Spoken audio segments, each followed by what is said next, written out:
혹시 믹스커피 한 잔 딱 타서 드시면서 마음 한쪽이 좀 찝찝했던 적 있으시죠? 아이고, 이거 달고 프림도 들었는데 몸에 안 좋지 않을까 하는 걱정도 마찬가지고요. 진료실에서 환자분들을 뵙다 보면 다른 건 정말 철저하게 잘 관리하시는데 꼭 이 믹스커피 한 잔을 못 끊어서 유독 큰 죄책감을 느끼는 분들이 정말 많습니다. 솔직히 믹스커피 몸에 막 엄청 좋다고 할 수는 없겠죠. 하지만 우리가 걱정할 수 있는 에너지 양은 한정되어 있는데 그 소중한 에너지를 전부 이 작은 커피 한 잔에 쏟아붓기에는 우리 건강을 훨씬 더 심각하게 그리고 아주 조용하게 위협하는 진짜 문제들이 세상에 너무 많거든요. 오늘 저랑 같이 기분 좋게 출발해 볼까요?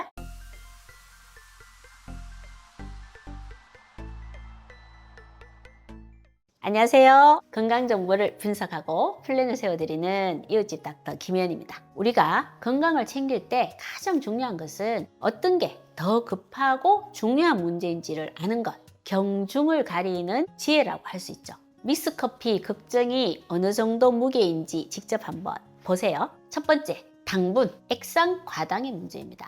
믹스커피 한 봉지의 설탕은 보통 5 내지 6g 정도인데요. 오렌지 주스에는 설탕이 20g 넘게 들어있습니다. 단순 계산만 해봐도 벌써 4배가 넘죠? 더 중요한 것은 이 액상 과당 속 과당이 대부분 간으로 바로 이동해서 지방으로 쌓이기가 쉽다는 점입니다. 술을 마시지 않는 사람에게도 지방간이 생기는 주된 원인의 하나가 됩니다. 두 번째는 수면 부족의 문제입니다.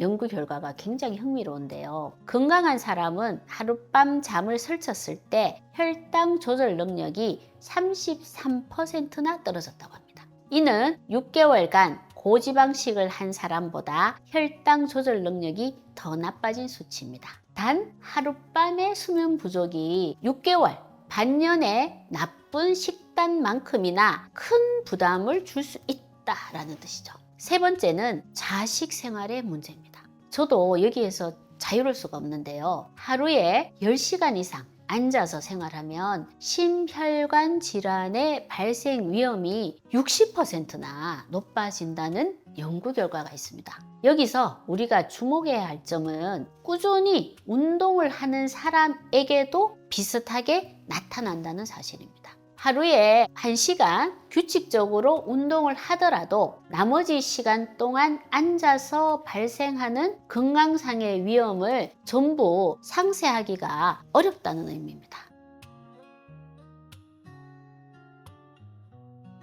가장 흥미로운 사실은 수면 부족으로 인한 피로, 자식 생활로 인한 대사 저하 때문에 우리 뇌가 그토록 필사적으로 믹스커피를 찾게 된다는 겁니다. 다들 점심 먹고 나면 몸이 나른해지면서 졸음이 쏟아지는 경험 있으시죠? 흔히 식곤증이라고 하는데요. 진짜 이유는 우리 뇌 안에서 벌어지는 화학 반응 때문입니다. 우리가 밥, 특히 탄수화물을 먹으면 혈당이 오르고 인슐린이 나오는데 바로 이때 트립토판이라는 아미노산이 뇌 안으로 더 잘 들어가게 됩니다. 이 트립토판이 뇌로 들어가서 행복 호르몬인 세로토닌 그리고 수면 호르몬인 멜라토닌으로 바뀝니다. 그러니까 밥을 먹고 졸린 건 너무나 당연하고 과학적인 우리 몸의 반응인 거죠. 바로 이 순간 우리 뇌는 이 불편한 상태를 해결할 가장 빠르고 효율적인 방법을 찾습니다. 당분으로 즉각적인 쾌락을 얻고 카페인으로 졸음을 쫓는 조합이죠. 믹스커피가 이 두 가지의 조건을 정확하게 제공하는 겁니다. 그러니 우리가 식후에 믹스커피를 찾는 것은 우리 뇌가 생물학적인 문제를 해결하기 위해서 찾아낸 매우 합리적인 생존 전략에 가깝습니다. 여기에 하나 더 우리나라만의 독특한 문화도 한몫을 했죠. 이 믹스커피 1976년에 우리나라에서 세계 최초로 개발한 발명품입니다. 빨리빨리 문화 속에서 언제 어디서든 쉽고 빠르게 커피를 마시고 싶었던 한국인의 필요가 만들어낸 거죠. 또 직장에서는 어때요? 커피 한 잔 할까? 이 말은 잠시 쉬면서 동료들이랑 사는 이야기도 하고 정도 나누면서 우리만의 소통을 하는 방식이고 문화인 겁니다. 과거에는 딱딱한 회의실에서 할 수 없었던 중요한 이야기들이 바로 이 종이컵 위에서 오고 가기도 했습니다. 믹스커피는 단순한 음료를 넘어서 한 시대의 관계와 소통을 이어준 윤활유였던 셈이죠. 그러니까 믹스커피를 마시는 건 너무나 자연스러운 반응이고 이 사회의 깊은 문화적인 습관인 겁니다. 그럼 이제 어떻게 해야 할까요? 답은 아주 간단합니다. 억지로 사와서 이기려고 하지 말고 이해하고 잘 다스리는 겁니다. 의사로서 제가 여러분들에게 드리고 싶은 진짜 처방은 믹스커피 끊으세요 와 같은 극단적인 방법이 아닙니다. 내 몸을 잘 이해하고 더 큰 위험에 현명하게 집중하는 건강관리의 지혜를 갖자라는 겁니다. 믹스커피 하루에 한두 잔 정도는 괜찮습니다. 죄책감 갖지 마시고 나를 위한 작은 휴식이라고 생각하고 즐겁게 드세요. 대신 아주 간단하지만 효과는 확실한 기술 몇 가지만 곁들이시면 훨씬 더 건강하게 즐기실 수가 있습니다. 믹스커피 드실 때 아몬드나 호두와 같은 견과류 몇 알만 같이 드셔보세요. 견과류에 있는 좋은 식이섬유랑 건강한 지방이 설탕이 우리 몸에 흡수되는 속도를 늦춰줍니다. 그리고 믹스커피가 당길 때 그 전에 시원한 물 한 잔을 먼저 마셔보는 겁니다. 놀랍게도 우리 뇌는 가벼운 갈증을 단 것이 당긴다거나 쉬고 싶다는 신호로 착각하는 경우가 아주 많아요. 물 한 잔만으로도 거짓 신호가 사라질 때가 많습니다. 커피를 다 드신 뒤에 딱 10분만이라도 가볍게 걸어보세요. 우리 몸의 근육은 마치 설탕을 빨아들이는 스펀지와 같아서 움직이기 시작하면 혈액 속의 당분을 쏙쏙 가져다가 에너지로 써버립니다. 이것이 인슐린의 도움 없이도 혈당을 낮추는 매우 효과적이고 현명한 방법 중에 하나입니다. 그리고 이제 믹스커피 한 잔에 쏟아 부었던 그 소중한 걱정과 에너지를 진짜 중요한 곳으로 한번 돌려보세요.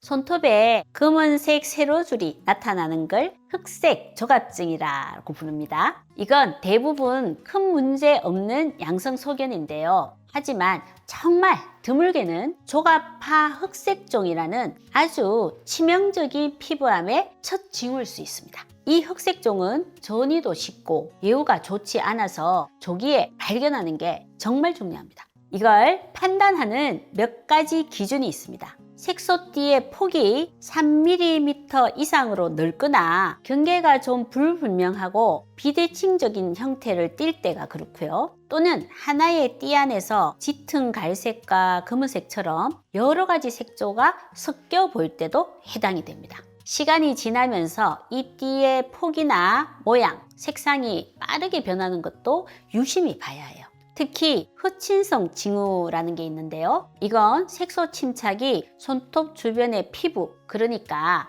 조갑 주름까지 번지는 걸 말해요. 만약 이렇다면 흑색종의 가능성을 아주 강하게 의심해 봐야 합니다. 이런 변화는 손톱을 만들어내는 조각기질이라는 조직에 있는 멜라닌 세포가 악성으로 증식하면서 생기는 현상입니다. 손가락 끝이 뭉툭하게 부풀어 오르고 손톱이 볼록하게 솟아나는 곤봉지라는 형태의 변형도 있습니다. 정상 손톱은 뿌리 부분의 각도가 약 160도 정도인데요. 곤봉지는 이게 180도 이상으로 커지는 겁니다. 양손에 같은 손가락을 이렇게 마주 대었을 때 손톱 사이에 원래 생겨야 하는 작은 다이아몬드 모양의 틈이 있거든요. 그 틈이 사라지게 되는 거죠. 이건 여러 심폐질환과 연관될 수 있는데요. 특히 폐암의 전형적인 신체 징후 중 하나로 알려져 있습니다. 실제로 비소세포성 폐암 환자의 약 35%에서 40% 정도가 이 곤봉질을 보인다는 보고도 있어요. 손톱 아래에 가늘고 붉은 갈색의 선이 보이는 파편선상 출혈이라는 것도 있습니다.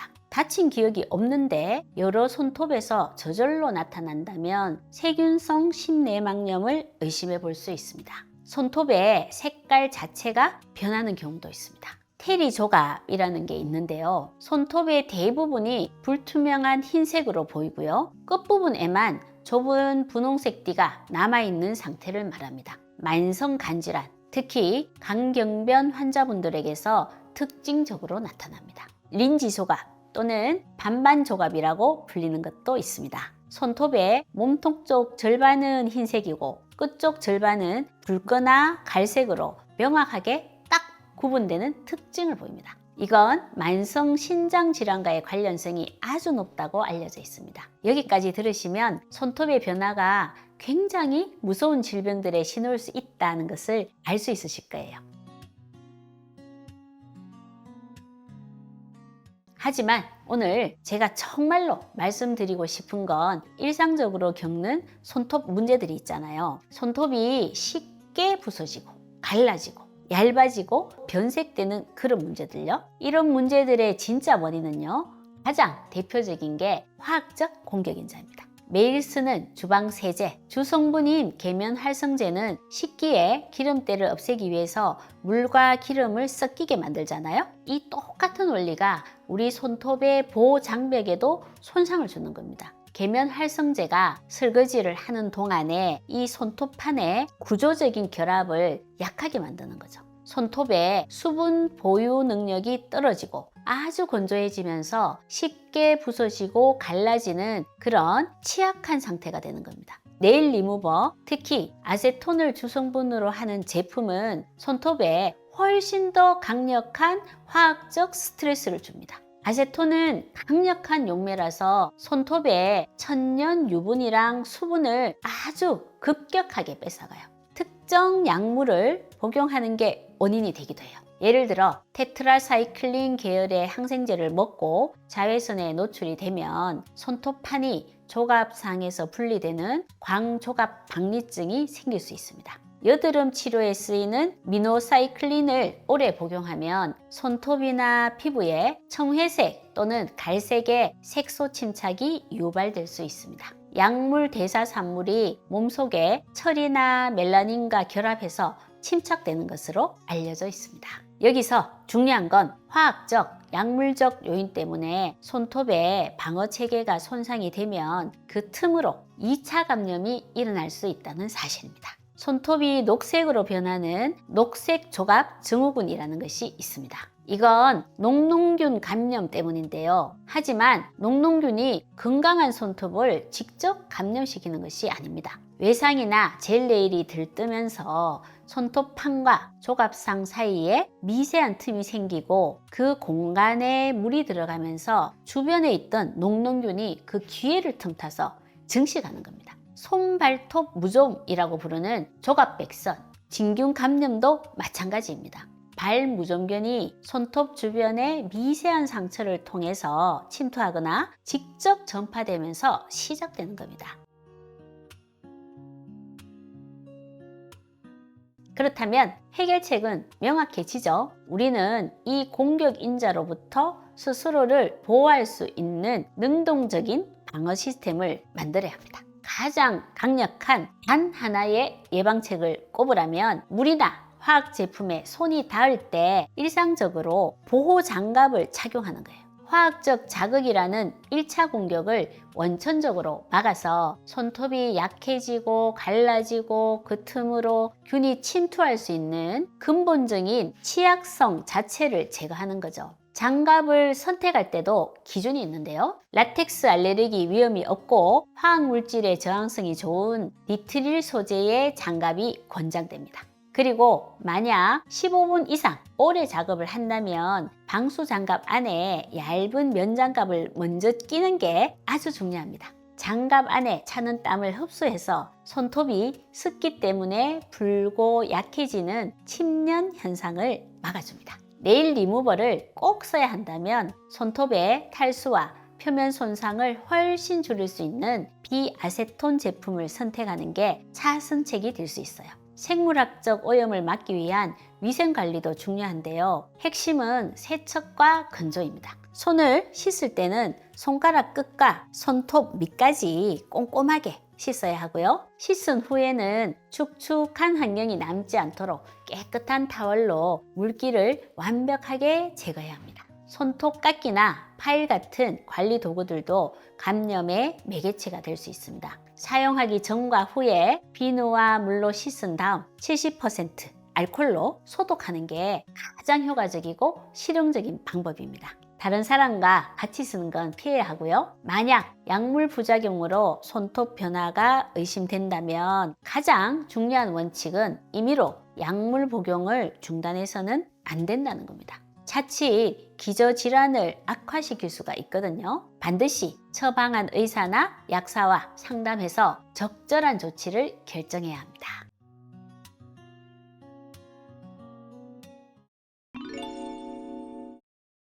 들기름을 그냥 요리할 때 쓰는 기름 정도로 생각하면 안 됩니다. 엄청나게 강력한 성분들을 품고 있는 기능성 식품이라고 봐야 해요. 그 중심에 알파리놀렌산, ALA라고 부르는 오메가3 지방산이 있거든요. 들기름이 건강에 좋다고 하는 의학적인 이유가 거의 다 여기서 나옵니다. 그런데 이 좋은 성분이 들기름을 화학적으로 아주 불안정하게 만드는 근본 원인이기도 하다라는 겁니다. 다시 말해서 들기름의 가장 큰 장점이 동시에 가장 치명적인 약점이 되는 셈이죠. 그래서 들기름은 그냥 음식이 아니라 생리활성 화합물로 봐야 돼요. 아주 좋은 효과를 안전하고 제대로 쓰려면 아주 엄격하고 과학적인 사용 규칙이 필요한 거죠. 들기름의 성분을 분자 단위로 들여다보면 이 양면성이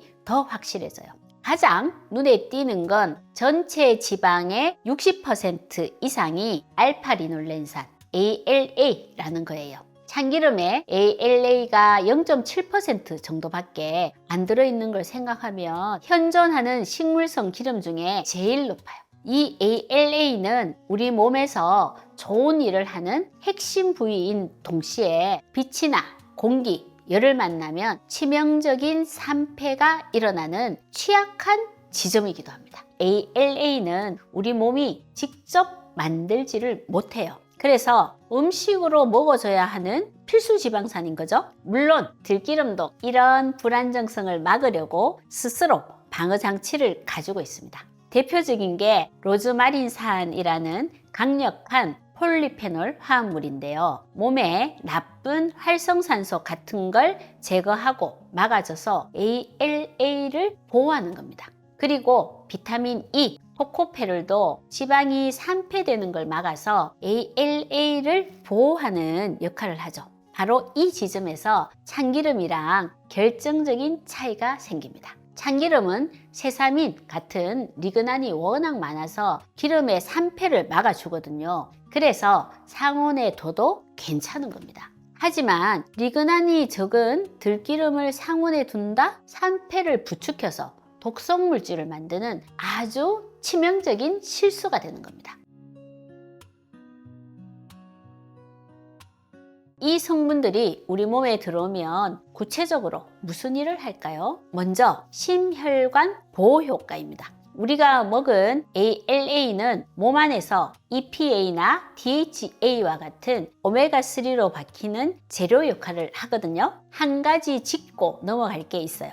이 바뀌는 과정이 꽤 비효율적이에요. 보통 5%도 안 바뀐다고 보거든요. 그럼 먹으나 마나 아니야? 할 수도 있는데 절대 그게 아닙니다. 전환율은 낮아도 들기름이 제공하는 ALA의 양 자체가 워낙 어마어마하거든요. ALA와 여기에서 바뀐 성분들은 간에서 지방 그만 좀 태워 하면서 중성지방의 수치를 낮춰줍니다. 또 나쁜 LDL 콜레스테롤 수치도 낮춰주니까 혈관이 딱딱하게 굳는 걸 막아주는데 도움이 되겠죠. 더 중요한 건 염증과 피떡이라고 불리는 혈전을 막아주는 작용이에요. 이런 항염증 효과가 혈관 염증도 줄여주고 혈관을 부드럽게 해서 혈압을 낮추는데도 도움을 줄 수가 있습니다. 뇌 건강이랑 인지 기능도 빼놓을 수가 없죠. ALA에서 바뀐 DHA는 뇌신경세포를 감싸는 막의 핵심 재료예요. 여기에 아까 말했던 로즈마린산이 활성산소로부터 신경세포를 지켜줍니다. 이 밖에도 신경계를 조절해서 잠을 잘 자게 하거나 우울감을 줄여주는데 기여할 수가 있고요. 피부나 머릿결 건강, 알레르기 증상 완화에도 도움을 줄 수가 있습니다. 이런 걸 보면 들기름은 우리 몸의 전반적인 기초 기능을 개선해주는 기초 음식 재료로 보는 게 맞습니다. 하지만 이걸 모르면 들기름은 오히려 독이 될 수가 있습니다. 가장 무서운 첫 번째 위험이 바로 산화, 산패입니다. 들기름에 있는 알파리놀렌산은 빛, 산소, 열을 만나면 그 순간부터 걷잡을 수 없는 반응을 일으켜요. 지질 과산화라고 부르는 과정이죠. 진짜 문제는 이 과정에서 마지막에 나오는 결과물이에요. 산패는 그냥 맛이 갔네 정도가 아니에요. 아주 독한 2차 생성물이 만들어집니다. 이 물질들은 세포 손상을 유발해서 노화나 각종 질환의 위험을 높이는 것으로 알려져 있습니다. 두 번째 위험은 열입니다. 들기름은 발연점이 160도 정도로 꽤 낮은 편이에요. 이 온도보다 높게 가열하면 좋은 오메가3가 다 파괴되는 것은 물론이고 기름 자체가 분해하면서 암을 일으키는 독성 물질이 생길 수가 있습니다. 특히 벤조피렌이 정말 위험한데요. 국제암연구소에서 1급 발암물질로 정해놓은 녀석입니다. 들기름은 보통 원료인 들깨를 200도가 넘는 뜨거운 물에 볶을 때 이게 엄청 많이 생겨요. 낮은 온도에서 볶으면 거의 안 생기거나 훨씬 적게 생기죠. 세 번째는 약이랑 관련이 있는 위험입니다. 오메가3는 피를 묽게 하는 효과가 있어요. 와파린이나 아스피린, 클로피도그렐처럼 피를 묽게 하는 약을 드시는 분이 들기름을 너무 많이 먹으면 그 효과가 너무 강해져서 출혈의 위험이 증가할 수가 있습니다.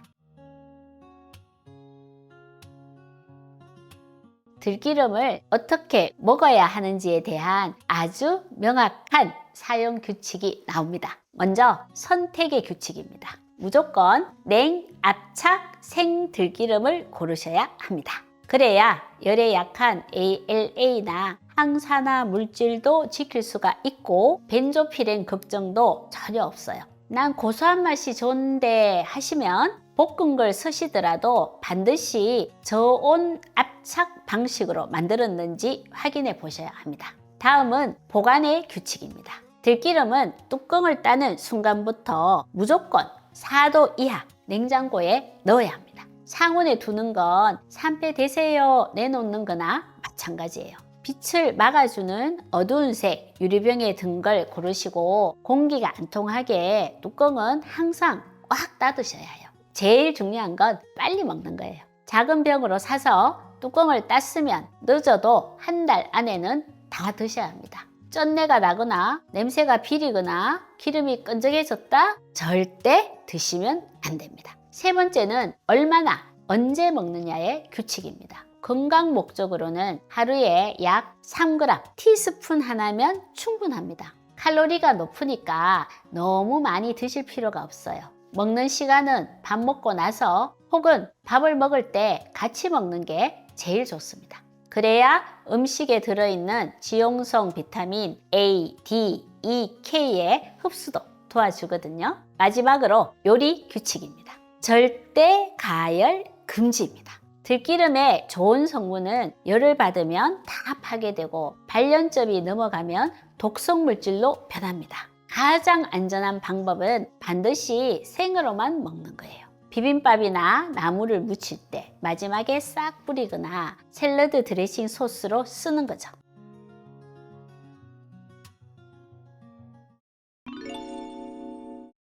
뇌졸중에 대한 걱정, 뇌혈관에 좋다는 음식, 아마 여러분의 주방에도 양파나 견과류 한 봉지쯤은 이미 자리를 차지하고 있으실 거예요. 그죠? 근데 매일 챙겨 먹는데 왜 몸은 그대로인 것 같지? 양파 껍질이 좋다는데 이걸 도대체 어떻게 먹으라는 걸까? 내가 고혈압약을 먹기 시작했는데 이제 좋다는 영양제도 함부로 먹으면 안 되는 게 아닐까? 답답한 생각이 드실 거예요. 오늘 영상에서는 어떤 음식을 어떻게 먹어야 뇌혈관 건강을 확실하게 챙길 수 있는지 정리해서 가장 먼저 우리 식탁에 꼭 올려야 할 것은 등푸른 생선입니다. 혈액을 맑게 하고 혈전 생성을 막는 오메가3의 보고라고 할 수 있죠. 일주일에 2번 이상은 손바닥 크기만한 한 토막, 약 100g 정도를 굽거나 쪄서 섭취하는 것이 좋습니다.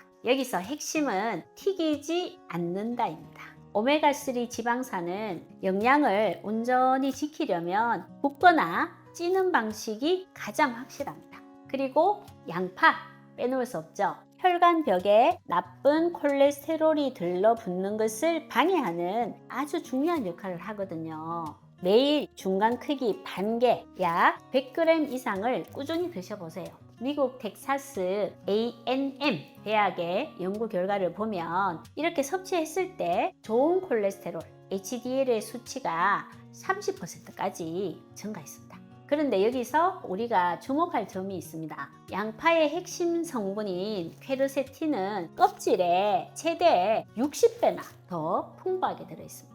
그러니 앞으로 양파 껍질을 버린다는 것은 영양의 핵심을 버리는 것과 같다라고 생각하셔야 합니다. 깨끗하게 씻어서 육수를 낼 때 꼭 활용해 보세요. 여기에 혈관의 산화를 막는 견과류도 빼놓을 수가 없겠죠. 하지만 몸에 좋다고 무제한으로 드시면 칼로리가 높아져서 오히려 해가 될 수 있습니다. 매일 딱 한 줌, 약 25-30g 정도가 하루 적정량인데요. 호두는 5-6알, 아몬드는 23알 정도가 적당합니다. 특히 브라질 너트는 셀레늄이 아주 풍부해서 하루에 2알을 절대 넘지 않는 것이 중요합니다. 어떻게 먹느냐도 중요합니다. 영양소의 보존을 위해서는 볶은 것보다는 생견과류가 더 유리한데요. 시중에서 생으로 먹을 수 있는 아몬드, 호두, 캐슈넛 등과 달리 땅콩이나 피스타치오는 곰팡이 독소의 위험 때문에 대부분 볶아서 유통이 되니 라벨을 확인해 보시는 것이 좋습니다. 또 한 가지 중요한 점이 곰팡이입니다. 견과류는 지방이 높고 또 껍질에 미세한 틈이 많아서 곰팡이가 자라기 좋은 환경입니다. 특히 땅콩과 피스타치오는 아플라톡신과 같은 곰팡이 독소가 잘 생기고 호두나 브라질 너트도 보관을 잘못하면 금방 곰팡이가 피기가 쉬워요. 곰팡이를 줄이려면 어떻게 해야 할까요? 첫째, 소량씩 자주 구입해서 빨리 드시는 것이 가장 안전합니다. 둘째, 직사광선을 피하고 서늘하고 건조한 곳, 가능하면 냉동 보관을 해주세요. 세 번째, 먹기 전에 변색되었거나 쾌쾌한 냄새가 없는지 확인하는 습관도 꼭 필요합니다. 가능하다면 진공 포장 제품을 고르는 것도 중요합니다. 물론 시금치나 브로콜리 같은 녹색 채소도 중요합니다. 우리 몸에 불필요한 지방을 밖으로 내보내고 혈관이 딱딱하게 붓는 것을 막아주죠. 매일 1컵 반 정도의 분량을 드시면 좋은데 양으로 따지면 익힌 나물로 반찬 접시 2-3개 정도 되는 분량입니다. 이때 조리법도 중요합니다. 채소 속에 좋은 항산화 성분과 비타민은 물에 오래 닿으면 손실되기 쉬우니까요. 끓는 물에 데치기보다는 찜기를 이용해서 쪄 드시는 것이 영양소를 가장 효과적으로 보존하는 방법입니다. 마지막으로 강황입니다. 강력한 항염 작용으로 혈관 내 염증 반응을 억제하는 커큐민이 아주 풍부하죠. 과도하게 드실 필요도 없습니다. 매일 강황 가루 딱 한 티스푼 5g 정도를 평소 드시는 요리에 넣거나 따뜻한 물에 타서 드셔보세요.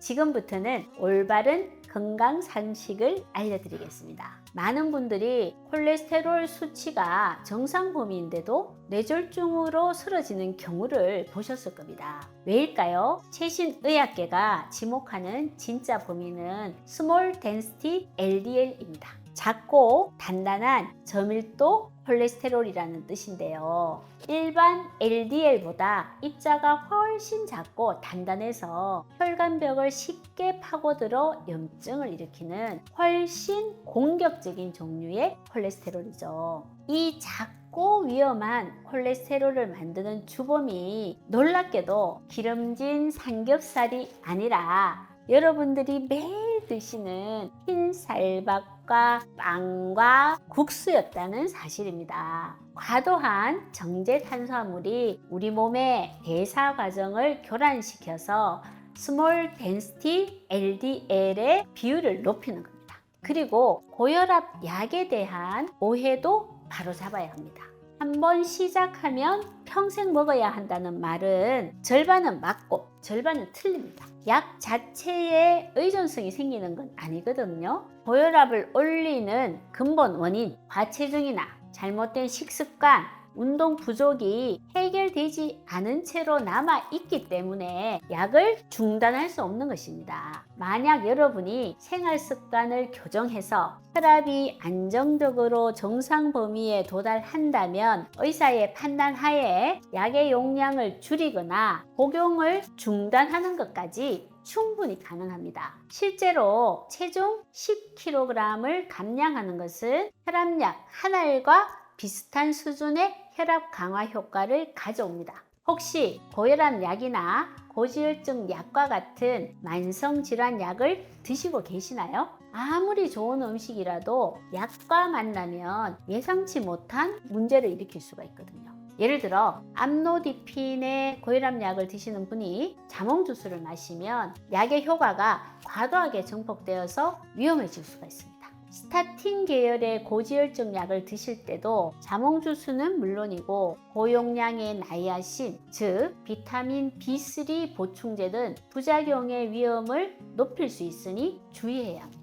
항응고제인 와파린을 드시는 분이라면 비타민 K가 풍부한 녹색 채소나 청국장을 드실 때 섭취량을 갑자기 바꾸지 않는 것이 중요합니다. 이 음식들을 드시지 말라는 게 아니라 매일 비슷한 양을 드셔서 약효가 흔들리지 않도록 하는 것이 관리의 핵심입니다. 직계 가족 중에 뇌졸중 환자가 있는 분도 계실 겁니다. 가족력은 남들보다 먼저 대비하라는 경고등으로 받아들이셔야 합니다. 일반적인 권장 나이보다 10년 앞당겨서 40세부터는 경동맥 초음파 검사를 하세요. 안면마비, 팔 감각 이상, 어눌한 발음, 초기 증상은 온 가족이 다 숙지해서 응급 상황 시 즉시 119에 연락할 수 있도록 미리 약속해 두셔야 합니다. 이제 아는 사람만 아는 진짜 영웅들을 소개해 드릴 시간입니다. 첫 번째, 비트입니다. 충분한 질산염은 우리 몸 안에서 산화질소라는 물질로 전환이 되는데요. 혈관 내피세포를 직접 이완시켜서 혈압을 낮춰줍니다. 단, 생으로 너무 과하게 드시면 신장결석의 위험이 있을 수 있으니 15분 정도 쪄서 드시는 것이 가장 현명한 방법입니다. 두 번째, 아보카도 오일입니다. 올리브 오일의 장점은 그대로 취하고 단점은 보완한 상이호환 선택지라고 할 수 있습니다. 건강한 단일 불포화 지방산이 풍부하면서도 발연점이 271도로 월등히 높아서 어떤 가열 요리에도 안심하고 사용할 수 있는 최고의 대안입니다. 세 번째, 깻잎과 들기름의 조합입니다. 깻잎과 들기름의 풍부한 성분들이 만나면 혈액 속에 기름때를 녹이는 레시틴이라는 물질의 체내 생성이 촉진이 됩니다. 다른 어떤 비싼 영양제보다 강력한 혈관 청소제를 드시는 것과 같습니다.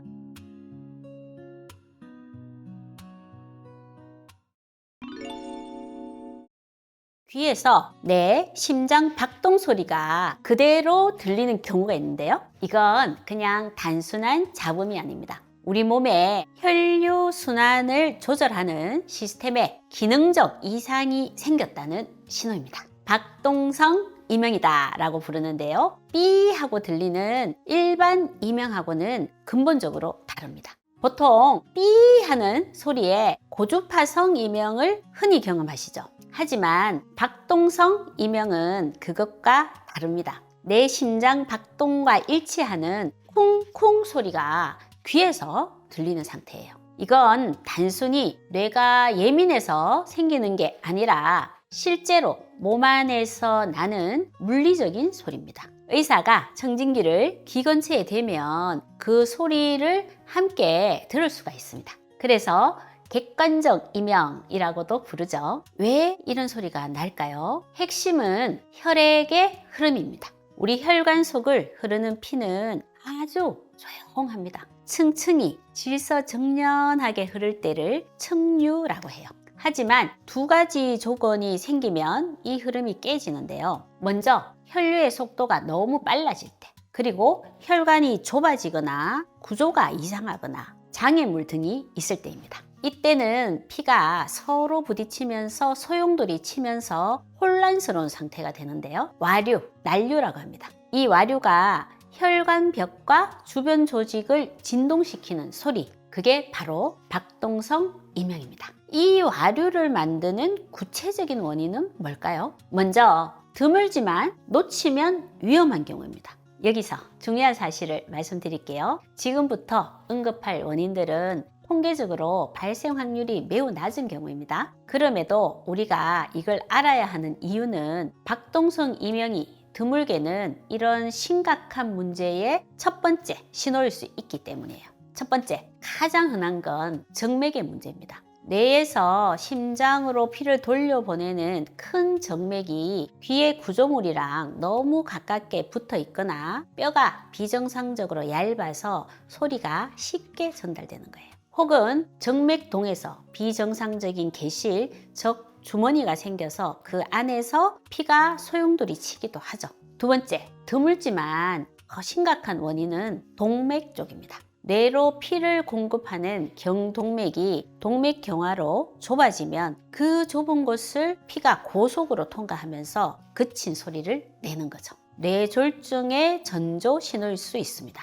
세 번째, 뇌 안에서 동맥과 정맥이 비정상적으로 바로 연결되는 동정맥류 같은 혈관 기형이 있을 때도 아주 이런 위험한 소리가 날 수 있습니다. 네 번째, 혈관이 풍부한 종양이 원인일 때도 있습니다.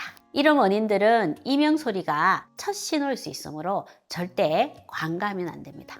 구조적으로는 이상이 없는데도 소리가 날 수 있는 경우입니다. 전신적인 가속인자 때문입니다. 우리 몸이 심장을 뿜어내는 피의 총량, 심박출량을 늘리는 상태가 되는 거예요. 예를 들어 빈혈이 생기면 산소 운반 능력이 떨어지니까 몸이 보상하려고 심장을 더 빠르고 강하게 뛰게 만듭니다. 갑상선 기능 항진증도 신진대사를 높여서 심장을 빨리 뛰게 만들죠. 임신 중에도 혈액량이 늘어나고요. 이런 상태에서 전반적인 혈류의 속도가 빨라지면서 평소엔 조용했던 미미한 혈관 변이 지점에서 와류가 발생하기 시작하는 겁니다.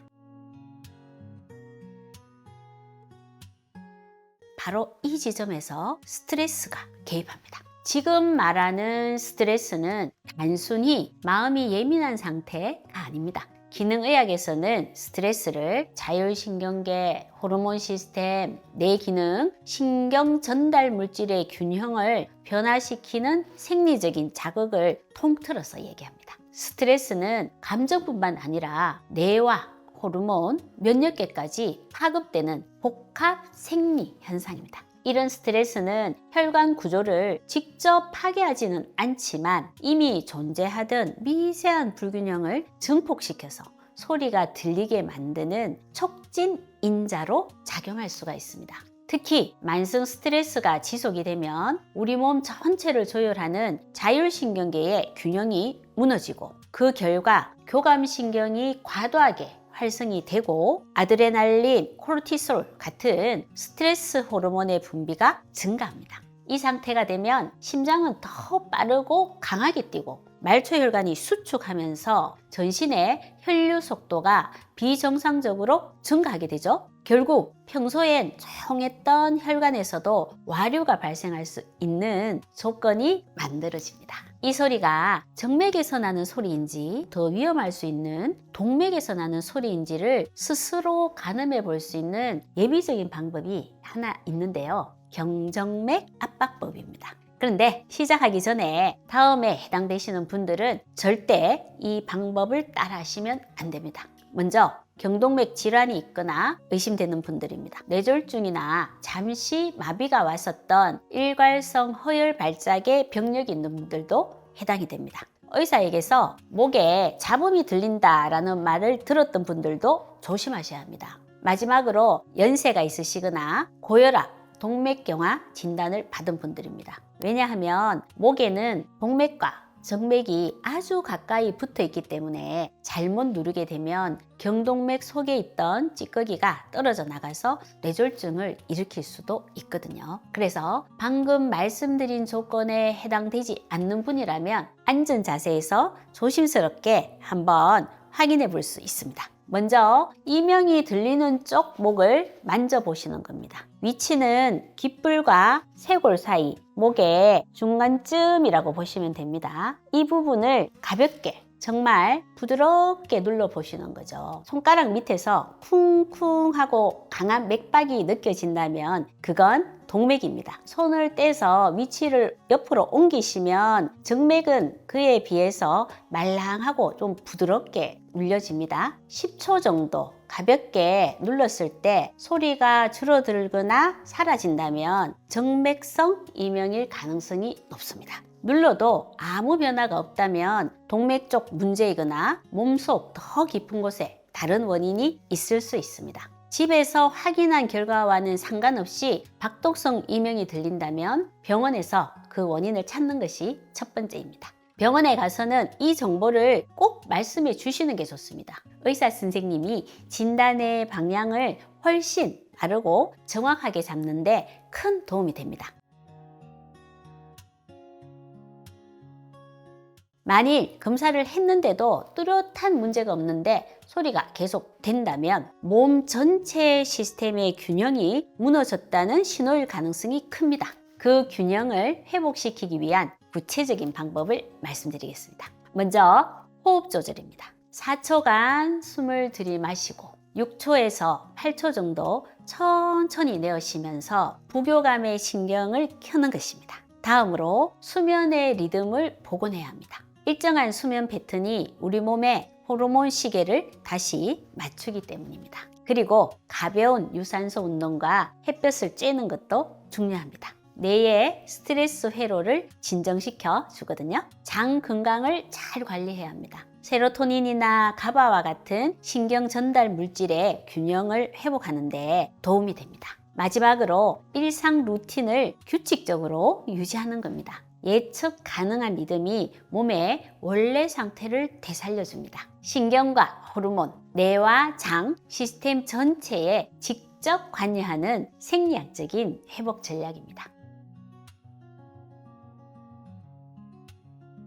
박동성 이명은 그저 예민해서 생기는 현상이 아닙니다. 이건 우리 몸이 보내는 아주 정직한 알람 신호입니다. 이것이 바로 몸 전체 시스템을 함께 분석하려는 이유입니다. 지금까지 평생 건강을 위한 기능의학 파트너 하이맵 의원 원장, 가정의학과 전문의 김혜연이었습니다. 감사합니다.